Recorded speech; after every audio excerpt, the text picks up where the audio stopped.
Hello, friends, and welcome back to Stories About Entitled People. This one's all about patience running out. After dealing with disrespectful neighbors and one too many cars parked where they didn't belong, OP decided enough was enough and gave their neighbors a very expensive wake-up call. But before we begin, best way to support our channel is to leave comments, like, and subscribe with the turned-on bell so you don't miss the new video every single day. Here we go. The day I stopped being nice. I, unfortunately, have a shared driveway. It's not the worst thing in the world, or at least it wouldn't be if my neighbors weren't inconsiderate jerks. They got more cars than they have space for, so their vehicles are always spilling over into my side of the driveway. On my half, I have a gravel lot that I maintain myself. It's not fancy, but it's mine. If these people were kind, maybe I wouldn't care so much. If they asked nicely, I might even let them park at the back of my lot sometimes. But that goodwill died a long time ago. One of their sons once did a full burnout in my driveway, spinning his tires and throwing gravel all over my yard. Left ruts deep enough that I had to fill them myself. I've had packages accidentally delivered to their porch, and when I asked them about it, they looked me in the eye and told me they didn't have them. Funny how those missing packages were never returned. And the trash? Oh, the trash. Fast food bags, soda cups, cigarette butts. Always one of their kids or a guest, never them. They've never once apologized, never offered to clean it up. So by the time tonight rolled around, my patience was razor thin. I got home from work and sure enough, one of their guests had parked on my gravel lot. Not the first time either. This was the third time I'd seen this particular car on my side. I marched over and knocked on their door. The guest came out looking smug. "Hey," I said, forcing a polite tone, "you're parked on my property. I've asked you before, please don't park on my side." He gave me a shrug and a smirk. "It's just a car, there's plenty of room." "It's my property," I said flatly, "move it." He rolled his eyes but finally moved the car. No apology, no nothing. I went back inside fuming. That was it. I'd been patient, I'd been polite, I'd asked nicely. Time to play hardball. The next time it happened, and I knew there'd be a next time, I didn't bother knocking, I called the tow truck. The driver showed up 20 minutes later. "That the one?" he asked, pointing to the car. "Yep," I said, and handed him the paperwork I'd prepared ahead of time, showing that, yes, this was my property. It took him all of 5 minutes to hook the car up and haul it away. I was standing on my porch when I saw my neighbor's guest come outside and saw the empty spot. He started shouting immediately, "Where's my car?" "Probably on its way to the impound lot," I said calmly. "I told you not to park on my side." "You can't do that," he yelled. "Yes," I said, pulling out my phone, "I can. Private property, clearly marked. Here's the tow company's number. You can work it out with them." My neighbor came storming out too, demanding to know why I'd targeted their guest. "Maybe because this is the third time he's parked here after I asked him not to," I said. "I've been more than patient. This is what happens when people don't listen." They started yelling about how I was making things hostile, and I just smiled and went back inside. Later that night, I heard them out in the driveway yelling at the guest. Apparently, they had to drive him to the impound lot and pay over $300 to get his car back. Funny thing, since then, nobody's parked on my gravel lot, not a single car. And when I get packages now, they magically show up on my porch instead of disappearing. Guess towing a car once was all it took to teach them that my driveway isn't their overflow parking lot. Honestly, $300 to bail out their car was cheap tuition for the lesson they just learned. Respect your neighbor's property. Bonus points that your packages suddenly started finding their way to your porch again. And our second story. I am not Santa's elf. I'm just lost on the way to get Christmas card photos.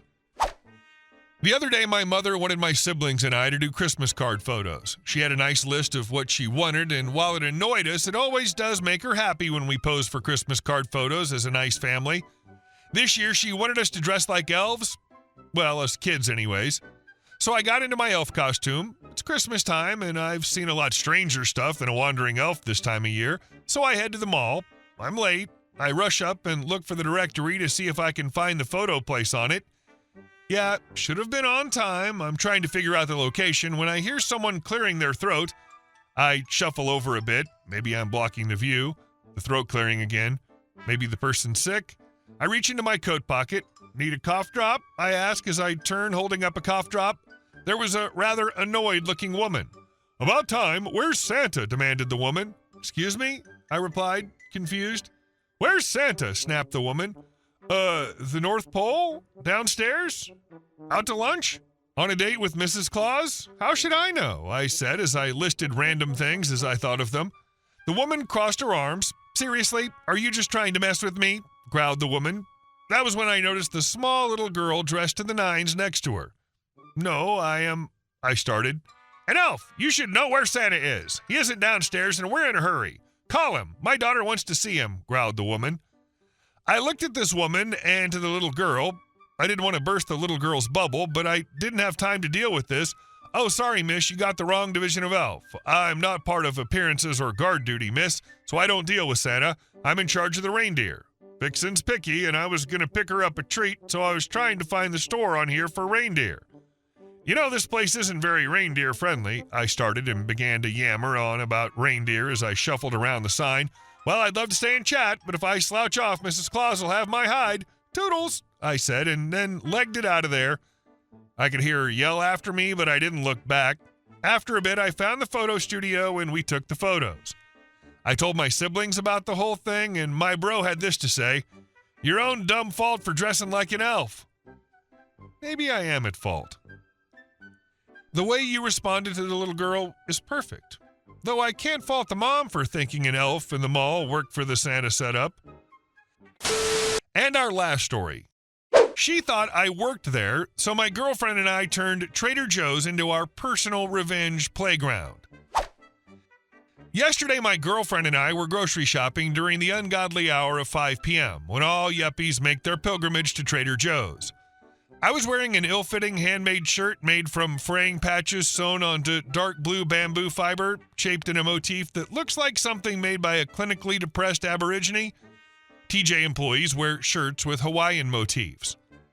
My tried-and-true tactic for Trader Joe's has always been to make a beeline to the sample counter, then wander around grabbing impulse buys until I find my girlfriend, who will inevitably ask where the heck I managed to find 12 kinds of gummy bears in a health food store. As I wandered through the aisles with no particular purpose, a middle-aged woman in a yellow dress kept edging up next to me and standing expectantly.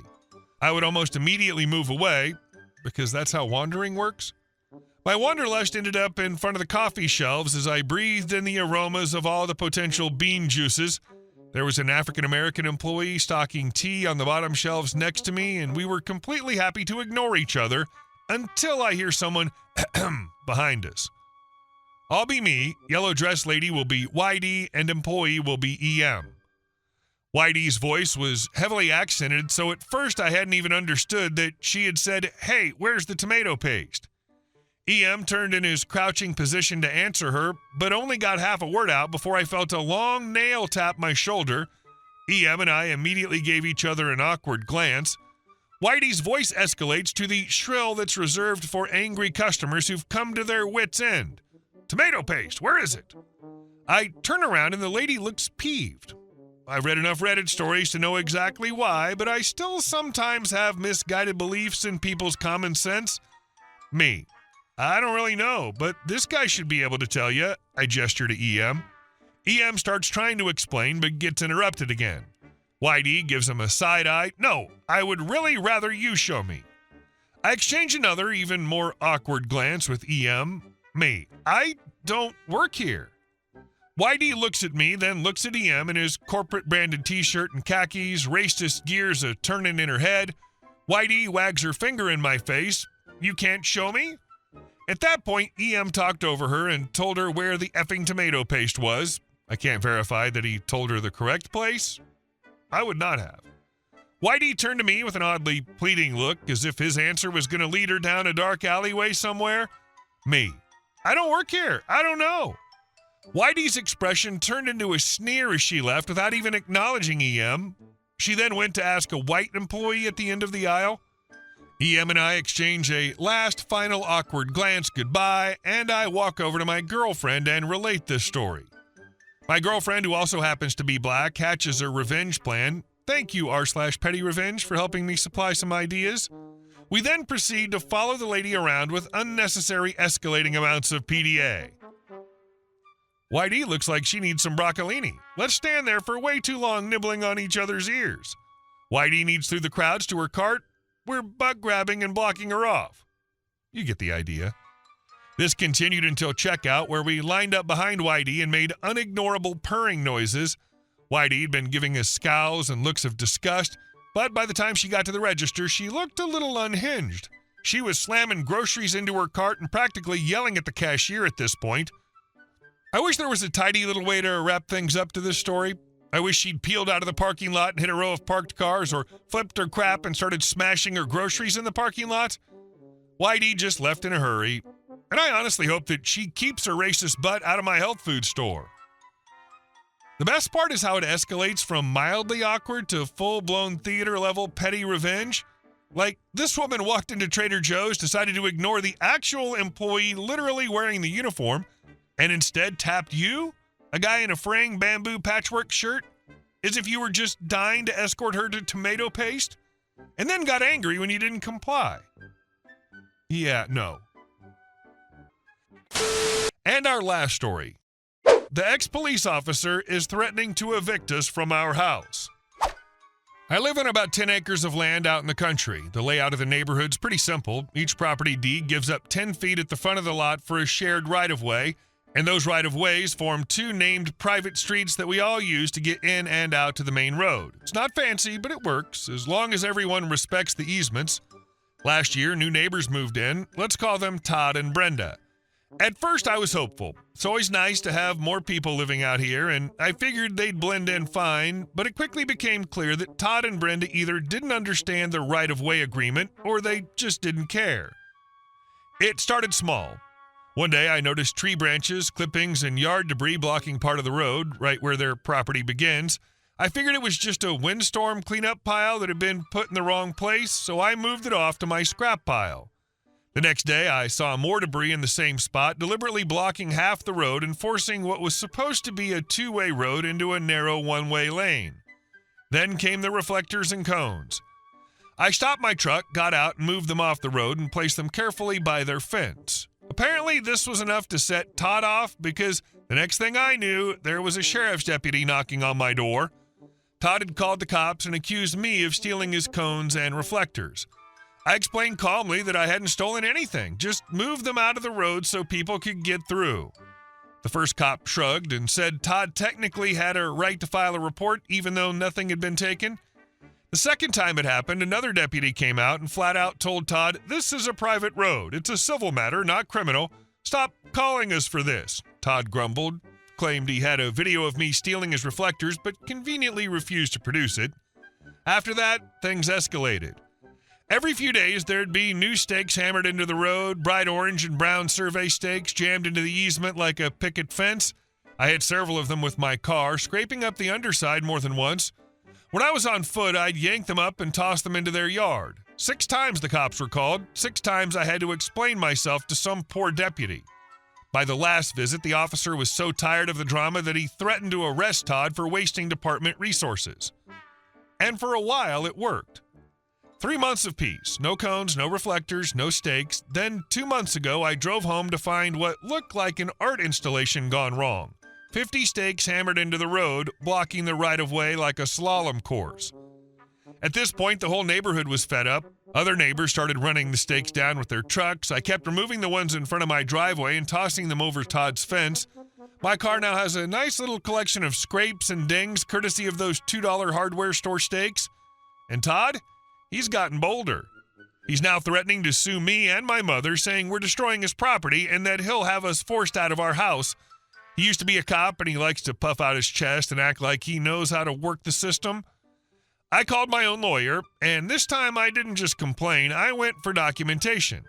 My lawyer sent Todd and Brenda a certified letter outlining the easement rights, including diagrams from the original subdivision plat showing that the 10-foot strip is, legally speaking, not theirs to block. The letter also warned them that continuing to obstruct the easement was grounds for a civil suit, and if anyone in the neighborhood got into an accident because of their obstruction, they'd be personally liable. Within a week, the stakes disappeared. But I wasn't done yet. I called the county planning office and filed a nuisance complaint. A code enforcement officer came out, took one look at the photos I'd provided, and wrote Todd and Brenda a formal notice. If they obstruct the road again, they'll face escalating fines starting at $500 per incident. These days, the road is clear. Todd and Brenda glare at me whenever I drive by, and sometimes they let their big dogs out just as I'm checking the mail, probably trying to intimidate me. So now I check the mail in my truck, roll right past them, and make sure to slow down just enough to send a nice spray of gravel toward their driveway.